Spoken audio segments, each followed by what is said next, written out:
जय हिंद प्यारे बच्चों। आज के वीडियो में हम political science BA third semester के सब्जेक्ट पे बात करेंगे और उसके जो महत्वपूर्ण क्वेश्चंस हैं तो उनके बारे में जानने की कोशिश करेंगे। ठीक है, चलिए वीडियो को स्टार्ट करते हैं। आप वीडियो के लास्ट तक बने रहिए और कॉपी पेन लेकर बैठ जाइए। चलिए, क्वेश्चन नंबर 1 है, भारत में बहुदलीय प्रणाली यानी मल्टी पार्टी सिस्टम के 2 लाभ बताइए। क्या पूछ रहा है आपसे कि भारत में बहुदलीय प्रणाली मल्टीपल पार्टी सिस्टम के 2 लाभ बताइए। क्या है दोस्तों, यह कि यह देश, पहला नंबर वो है कि यह देश की विविधता और सभी वर्गों को प्रतिनिधित्व प्रदान करती है। ठीक है, और दूसरा है इसके कारण तानाशाही की संभावना बहुत कम हो जाती है क्योंकि सरकार गठबंधन की होती है। ठीक है, जब गठबंधन की सरकार होती है तो उनको एक डर रहता है कि अगर हमसे ये हटा लेगा गठबंधन, अपना वो समर्थन नहीं देगा तो मेरी सरकार चली जाएगी, इसलिए थोड़ा डर बना रहता है, तो तानाशाही ज़्यादा नहीं कर पाते लोग। ठीक है, चलिए नेक्स्ट क्वेश्चन देख लेते हैं। क्वेश्चन नंबर 2 है, गठबंधन सरकार यानी कोलिशन गवर्नमेंट से क्या तात्पर्य है। आंसर है कि जब किसी एक राजनीतिक दल को स्पष्ट बहुमत नहीं मिलता तो 2 या 2 से अधिक दल मिलकर सरकार बनाते हैं। जैसे बिहार में क्या हुआ था कि नीतीश कुमार जी की वो हुई थी, सरकार आई थी, लेकिन नीतीश कुमार जी को ज़्यादा वोट्स मिले थे, लेकिन फिर उन्होंने क्या किया, बीजेपी को समर्थन दे दिया। ठीक है, तो बीजेपी की गवर्नमेंट बिहार में बन गई है। ठीक है, ऐसा होता है। ठीक है ना, इसे गठबंधन सरकार कहते हैं। जब 2 या 2 से अधिक दल मिलकर सरकार बनाते हैं तो उसको गठबंधन सरकार कहते हैं। ठीक है, नेक्स्ट है, देख लेते हैं। क्वेश्चन नंबर 3 है हमारा, दल बदल यानी डिफेक्शन कानून क्या है। What is defection law. Okay, answer है जब कोई निर्वाचित सदस्य अपने मूल दल को छोड़कर, जैसे कि अभी कुछ दिन पहले आप एक सांसद थे राघव चड्ढा, उनका नाम सुना होगा, राघव चड्ढा किस पार्टी से थे, आम आदमी पार्टी से थे, और आम आदमी पार्टी से ही उन्होंने जीत हासिल की थी। ठीक है, फिर क्या किया कि आम आदमी पार्टी को छोड़कर बीजेपी में शामिल हो गए, और भी 7 सांसद, मतलब टोटल 7 लोग शायद शामिल हुए हैं। ठीक है, तो इसको दल बदल कानून कहते हैं, और इसे रोकने के लिए संविधान में 52वां संविधान संशोधन 8वीं अनुसूची में किया गया है। ठीक है, नेक्स्ट देख लेते हैं। क्वेश्चन नंबर 4 है, भारत में धर्मनिरपेक्षता यानी सेक्युलरिज्म का क्या अर्थ है। भारत में राज्य का अपना कोई विशेष धर्म नहीं है। ठीक है, भारत जो हमारा इंडिया है, हिंदुस्तान है, तो इसका कोई एक धर्म नहीं है। जैसे कोई बोले हिंदू राष्ट्र है, या कोई बोले मुस्लिम कंट्री है कर देंगे, या कोई कुछ भी बोले, अपने अपने धर्म के बारे में लोग बोलते हैं ना, तो ऐसा कुछ नहीं है। हमारे भारत में सभी धर्मों के लोग रहते हैं, और हमारे कानून में किसी भी एक विशेष धर्म को मान्यता नहीं दी जाती, सभी धर्मों के प्रति आदर सम्मान किया जाता है। ठीक है, भारत राज्य सभी धर्मों को समान आदर और सुरक्षा प्रदान करता है। नेक्स्ट देख लेते हैं, भारतीय संविधान में जाति की भूमिका के 2 प्रभाव लिखिए। क्या पूछ रहा है, जाति की भूमिका के 2 प्रभाव। चलिए, नेक्स्ट उत्तर है जो हमारा पहला है, टिकटों के बंटवारे और मतदान के समय जातिगत समीकरणों को प्राथमिकता दी जाती है। आप देखते होंगे सभी जगह कि लोग अपनी अपनी जो कास्ट के रहते हैं तो उनको ज़्यादा समर्थन देते हैं। ठीक है, जो जिस कास्ट का रहता है उसको लोग ज़्यादा समर्थन देते हैं। मान लीजिए अखिलेश यादव है तो उनको यादव समाज से या ओबीसी समाज से, ठीक है, जैसे मायावती हैं तो उनको दलित समाज से। ठीक है, ऐसे। दूसरा है कि यह पिछड़े वर्गों को राजनीतिक रूप से लामबंद होने में मदद करती है। चलिए, क्वेश्चन नंबर 6 है हमारा, क्षेत्रीय दल रिलीजन पार्टीज किसे कहते हैं?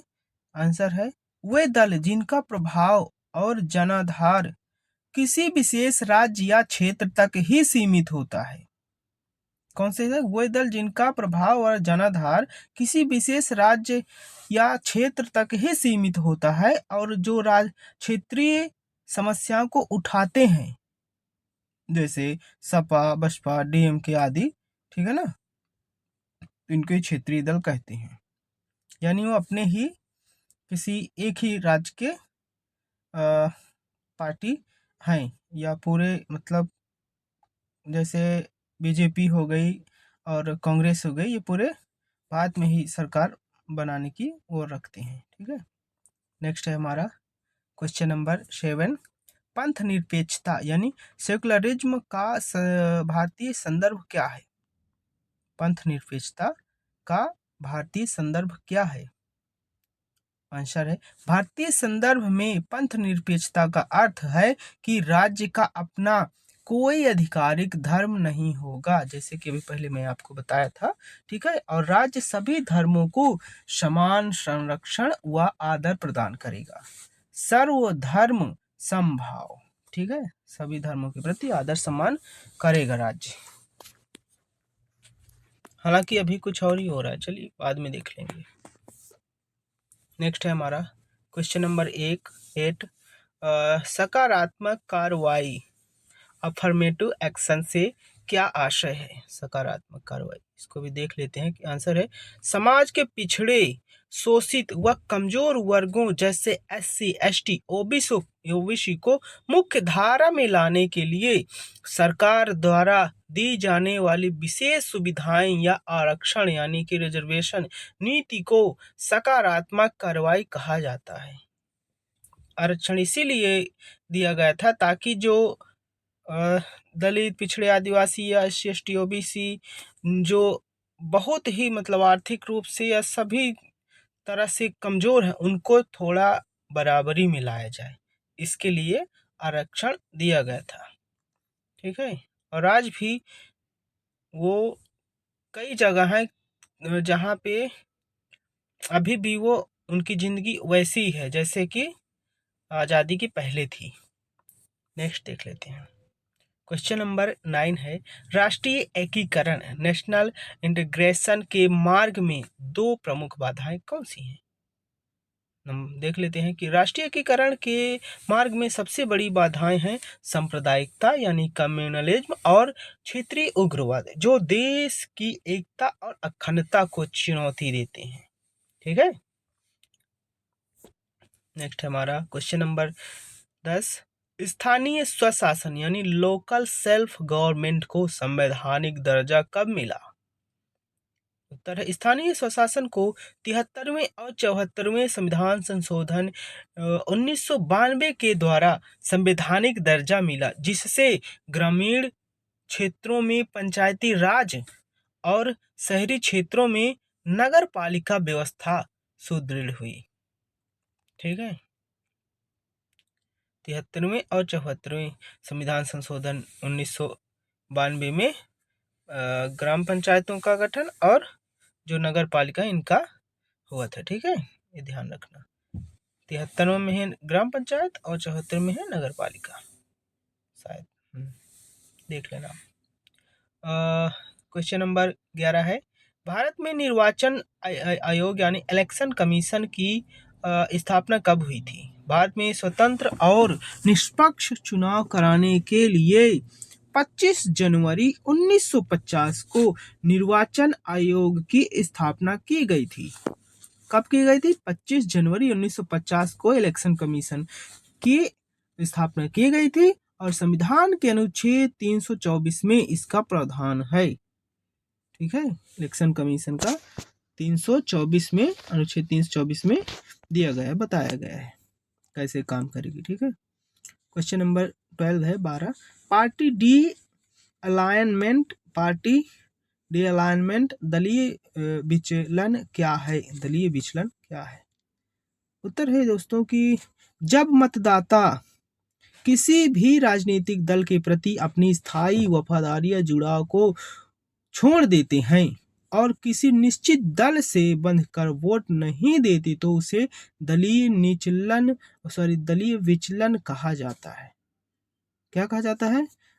जब मतदाता किसी भी राजनीतिक दल के प्रति अपनी स्थायी वफादारी या जुड़ाव को छोड़ देते हैं और किसी निश्चित दल से बंधकर वोट नहीं देते तो उसे दलीय विचलन कहा जाता है। नेक्स्ट है क्वेश्चन नंबर 13। भारत में दलीय व्यवस्था को एक दल प्रधान व्यवस्था वन पार्टी डोमिनेंट सिस्टम किसने कहा था? वन पार्टी डोमिनेंट सिस्टम किसने कहा था? तो उत्तर है प्रसिद्ध राजनीतिक यानी कि जो फेमस पॉलिटिशियन है विश्लेषक रजनी कोठारी जी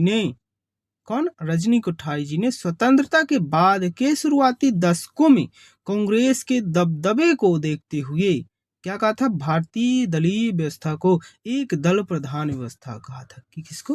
कांग्रेस पार्टी की दबदबा को देखते हुए। ठीक है, नेक्स्ट देख लेते हैं। प्रश्न नंबर 14 है दोस्तों हमारा 14। सांप्रदायिकता यानी कम्युनलिज्म से क्या तात्पर्य है? आंसर है जब कोई धार्मिक समूह अपने संकीर्ण हितों को राष्ट्र हित से ऊपर रखता है। जब कोई धार्मिक समूह अपने संकीर्ण यानी पूरे हितों को राष्ट्र हित से ऊपर रखता है और दूसरे धर्मों के प्रति विरोध या शत्रुता का भाव रखता है तो उसे सांप्रदायिकता कहते हैं। ठीक है, नेक्स्ट है क्वेश्चन नंबर 15। बलवंत राय मेहता समिति 1957 का मुख्य सुझाव क्या था?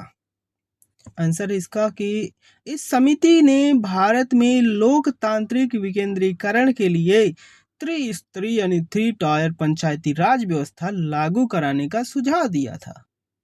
ठीक है, क्या दिया था?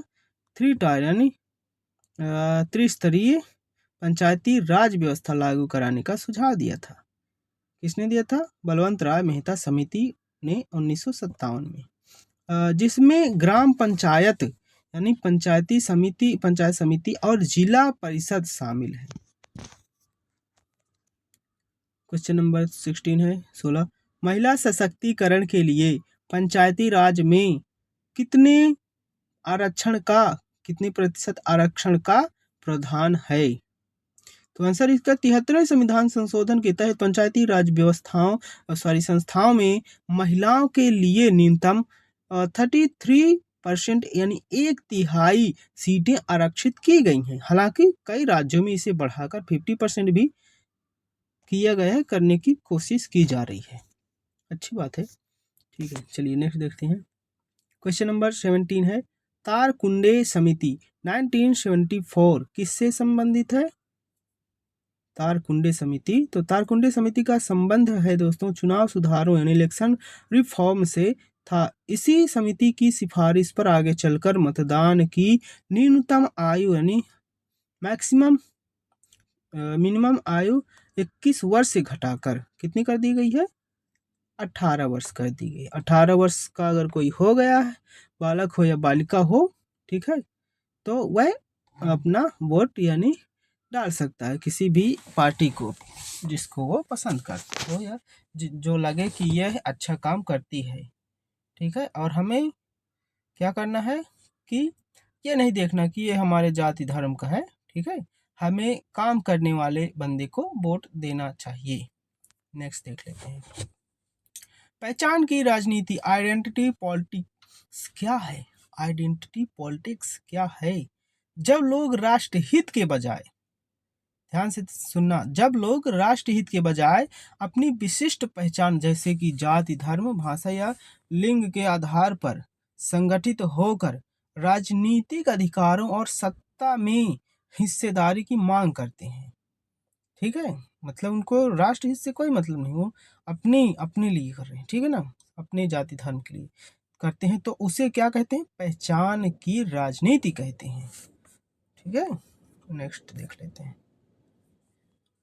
प्रश्न है 19, क्षेत्रीय दलों यानी रिलीजन पार्टीज के उदय का भारतीय संघवाद पर क्या प्रभाव पड़ा? आंसर है, क्षेत्रीय दलों के उदय से केंद्र सरकार में राज्यों की मोल तोल करने की शक्ति बढ़ी।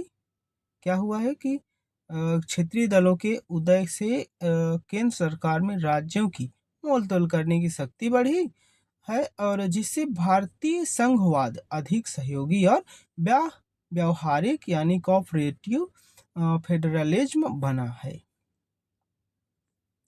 अब देख लेते हैं, दूसरा है 20, लास्ट क्वेश्चन है हमारे। ओके, भारत में प्रशासनिक सुधार आयोग यानी ARC का क्या कार्य है?